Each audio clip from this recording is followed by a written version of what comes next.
Hello students, नमस्कार। Online classes में आप सभी का स्वागत है। और क्लास की निरंतरता बनी रहे, वैसे तो हम जो जीके के पे चल रहे थे, लेकिन आज थोड़ा सा टाइम हो जाने के कारण एक शॉर्ट में टॉपिक लेते हैं। जैसे आपको उसका पता भी होगा कि जैसे श्वसन श्वसन में क्या होता है? ऊर्जा उत्पादन ऊर्जा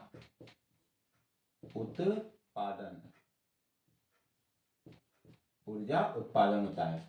तो यूं मानिए श्वसन की प्रक्रिया या ऊर्जा उत्पादन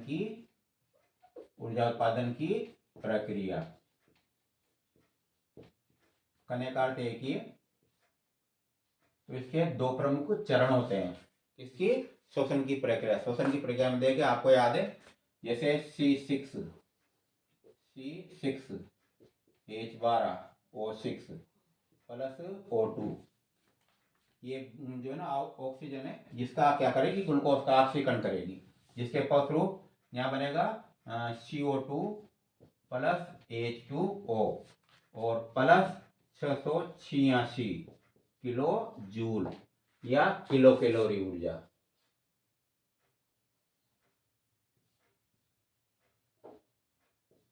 किलो कैलोरी ऊर्जा यानी किलो जूल भी कह सकते हैं, किलो कैलोरी भी कहा जाता है। तो इस प्रकार से ये ऊर्जा उत्पन्न होती है। अब ये जो ऊर्जा उत्पन्न होती है, ये श्वसन की प्रक्रिया में होती है। तो इसको एक और ध्यान देना, संतुलित करने की दृष्टि से ना, हालांकि आपको ज्यादा इंपॉर्टेंट नहीं, 6 तो यहाँ लगता है, वो साइंस को होते हैं स्टूडेंट, समझ जाते हैं। 6 यहाँ लगते हैं और 6 यहाँ लगते हैं। एक संतुलित समीकरण माना जाए। कहने का अर्थ है कि इधर 6 कार्बन है तो उधर भी 6 कार्बन होने चाहिए। तो यहाँ देखो 6 कार्बन है, तो यहाँ 6 कार्बन है। यहाँ पर जो है H12 है तो उधर भी H12 है। इस प्रकार से ये श्वसन की प्रक्रिया है। अब ये जो उसमें ऊर्जा उत्पन्न होती है, ये दो प्रक्रियाओं के द्वारा होती है। तो ऊर्जा उत्पादन की प्रक्रिया को दो भागों में विभाजित किया जा सकता है। एक तो होता है ग्लाइकोलिसिस और एक होता है क्रेब चक्र।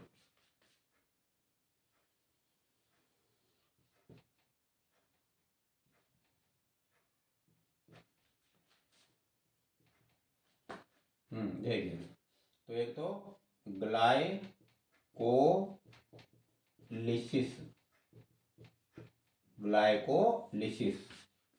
फर्स्ट में ये होता है, और दूसरा होता है क्रेब चक्र।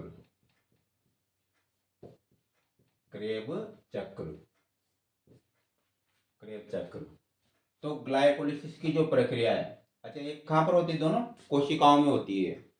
तो पहले ग्लाइकोलिसिस होता है, यानी इसमें ग्लूकोज जो होता है, ग्लूकोज वो क्या है? विभिन्न उत्पादों में यानी विभिन्न एंजाइमों के द्वारा ग्लूकोज का क्या होता है? ऑक्सीकरण होता है।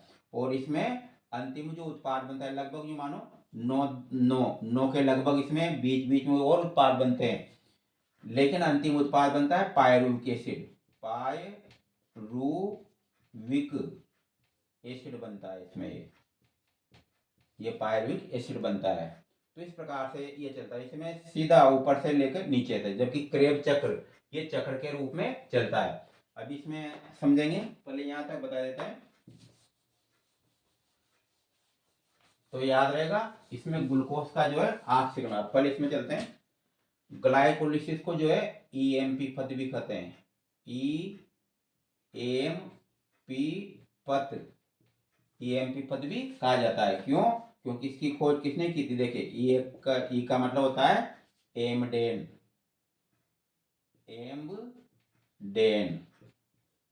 एम का मतलब होता है मेयर हाफ।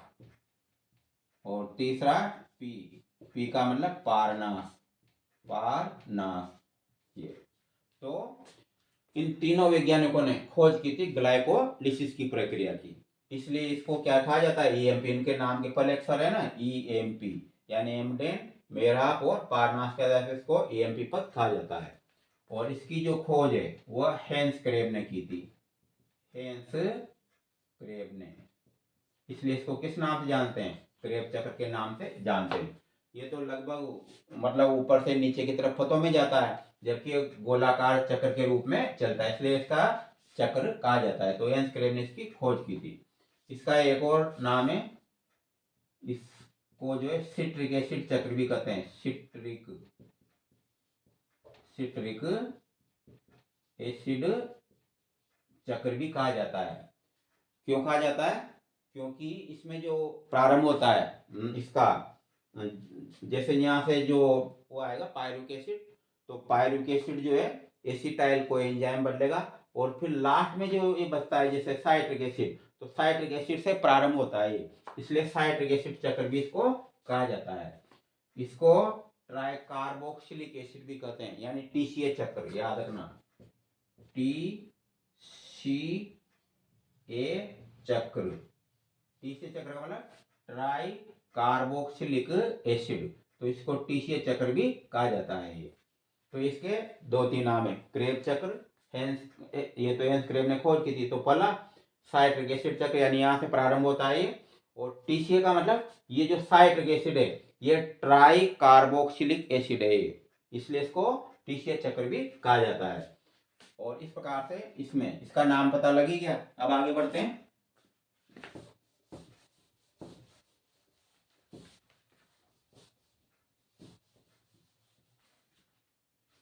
तो देखिए ये प्रक्रिया कहां पर होती है? ये प्रक्रिया होती है कोशिका द्रव्य में। कोशिका द्रव्य में होती है ये प्रक्रिया। कौन सी? ये वाली। और जबकि क्या होती है? माइटोकॉन्ड्रिया में। Mitochondria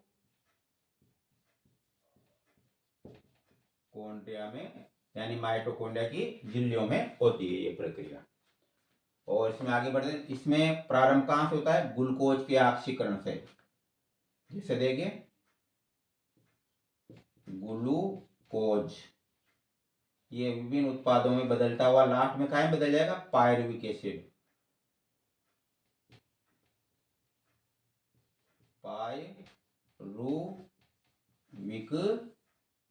acid, pyruvic acid last अंतिम उत्पाद होता है। और इसी दौरान यहाँ पर जो है 2 ATP का निर्माण होता है। तो इसमें जो है ना ग्लाइकोलिसिस की प्रक्रिया, इसमें 2 ATP अणुओं का निर्माण होता है। तो ये लाभ होता है एक प्रकार से। इसमें ATP और भी बनते हैं लेकिन वो काम में आ जाते हैं ये। तो इसमें याद रहेगा, इसे ग्लाइकोलिसिस कहते हैं। कोशिका द्रव्य में होती है ये प्रक्रिया। इसमें ग्लूकोज का जो होता है विभिन्न एंजाइमों द्वारा ऑक्सीकरण होता है, और लास्ट में जो अंतिम उत्पाद बनता है वो पायरुविक एसिड बनता है। अब ये अच्छा वो दिखाएं क्रिया कोशिका में हो रही, ये कोशिका द्रव्य और ये माइटोकॉन्ड्रिया। तो कोशिका में हो रही प्रक्रिया है। अब ये जो बना पायरुविक एसिड, ये पायरुविक एसिड का जो भविष्य ना दो बातों पर निर्भर करेगा। तो देखिए अगर इस पायरुविक एसिड को O2 उपलब्ध हो जाती है, अगर इस पायरुविक एसिड को O2 उपलब्ध हो जाती है तो ये सीधा कहाँ चल जाएगा? माइटोकॉन्ड्रिया में। और माइटोकॉन्ड्रिया में फिर क्या करेगा? ये प्रवेश करके और क्या करेगा? हेंस यानी ये क्रेब चक्र की प्रक्रिया दोहराएगा। तो यहाँ पर क्या होगा कि जो ये एक बार के देखें, पायरुविक एसिड को यदि उपलब्ध हो जाती है तो माइटोकॉन्ड्रिया में प्रवेश कर जाता है, और फिर ये पायरुविक एसिड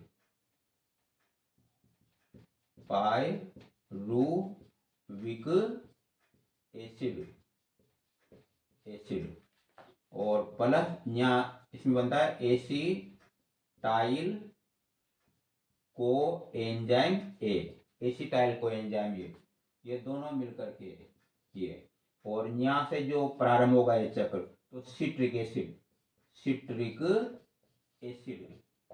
ये तो सर्वप्रथम इन दोनों की क्रिया से, और यहाँ एक अंतिम एक जो होता है अंतिम उत्पाद, इन तीनों की क्रिया से पहला क्या बनेगा? साइट्रिक एसिड बनेगा, ये पहला उत्पाद।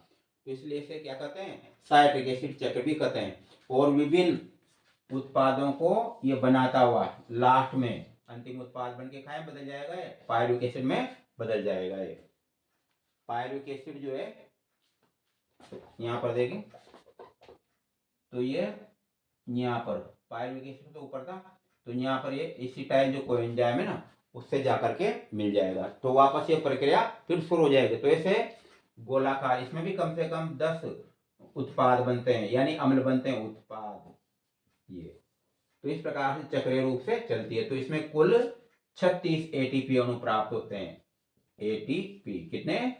36 एटीपी अणु प्राप्त होते हैं। जबकि ग्लाइकोलिसिस में तो याद रखें, ग्लाइकोलिसिस में तो 2 एटीपी के अणुओं का लाभ होता है और इसमें क्रेब चक्र में 36 एटीपी अणुओं का लाभ होता है।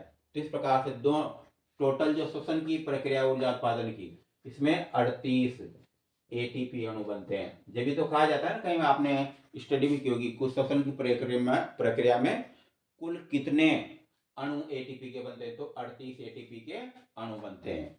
तो यहाँ से छोड़ा था हमने, अगर इस पायरुविक अम्ल को O2 उपलब्ध हो जाती है तो कहाँ जाता है, ये माइटोकॉन्ड्रिया में, और फिर क्रेब चक्र को दोहराता है। और यदि इसको O2 उपलब्ध नहीं होती, किसको? पायरुविक एसिड को जो है O2 उपलब्ध नहीं होती, तो किसमें प्रवेश कर जाता है, ये किण्वन में, किण्वन यानी फर्मेंशन में, फर्मेंटेशन, तो किण्वन में प्रवेश कर जाता है ये। इस प्रकार से ये थी। तो 2-3 चीजें याद रखने की इसमें, जैसे ग्लाइकोलिसिस को एएमपी पथ कहते हैं। ये प्रक्रिया कोशिका द्रव्य में होती है। इसमें ग्लूकोज का ऑक्सीकरण होकर के विभिन्न उत्पाद बनने के बाद अंतिम उत्पाद क्या बनता है, पायरुविक एसिड। इसमें 2 एटीपी अणुओं का लाभ होता है। क्रेब चक्र की प्रक्रिया जो है तो माइटोकॉन्ड्रिया में होती है, जबकि कोशिका द्रव्य में होती है, माइटोकॉन्ड्रिया में होती है। और इसको जो है साइट्रिक एसिड चक्र भी कहते हैं, इसको टीसीए चक्र भी कहते हैं। और ये प्रक्रिया जो है पायरुविक अम्ल से प्रारंभ होकर के और लास्ट में जो है ना अंतिम उत्पाद के रूप में जो पदार्थ बनते हैं। तो इस प्रकार से चक्र चलता रहता है, यानी फर्स्ट जो उत्पाद बनता है इसमें साइट्रिक एसिड बनता है, इसलिए इसको क्या कहते हैं, सिट्रिक एसिड चक्र भी कहते हैं, सिट्रिक एसिड। और सिट्रिक एसिड जो होता है, ये सिट्रिक एसिड ये ट्राइकार्बोक्सिलिक अम्ल होता है, इसलिए इसको क्या कहा जाता है, टीसीए चक्र भी कहा जाता है। इस प्रकार से आपको ये याद हो गया होगा। और इसमें एटीपी के कितने 36 अणु बनते हैं, जबकि उसमें एटीपी के 2 अणु बनते हैं। कुल श्वसन की प्रक्रिया में 38 एटीपी के अणु बनते हैं। नेक्स्ट में कल स्टडी करेंगे।